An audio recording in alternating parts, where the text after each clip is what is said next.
In this video, I'm going to show you how to change a manager in BambooHR. To begin, log into your BambooHR account. Keep in mind that to make this change, you must have administrative privileges. Once you're on your dashboard, click on the People option from the menu on the left-hand side of your screen. You will now see a list of all your employees. Simply click on the name of the employee whose manager you want to change. When the employee's profile opens, scroll down, and on the left-hand side, under the Manager section, you'll see the name of their current manager.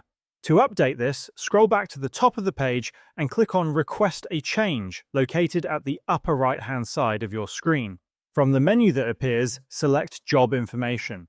A pop-up window will open. Scroll down within this window until you find the Reports To section.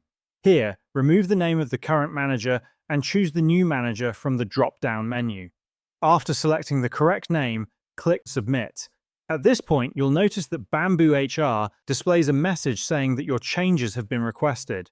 This means the change has not yet been applied. You must approve the request before it becomes official. If you're an admin, approving this is very simple. Click on the Inbox icon located at the upper right-hand side of your screen. From here, look for the Job Information section and click on it. You can open it in a new tab for convenience. In this section, you'll find the request made today to change the manager.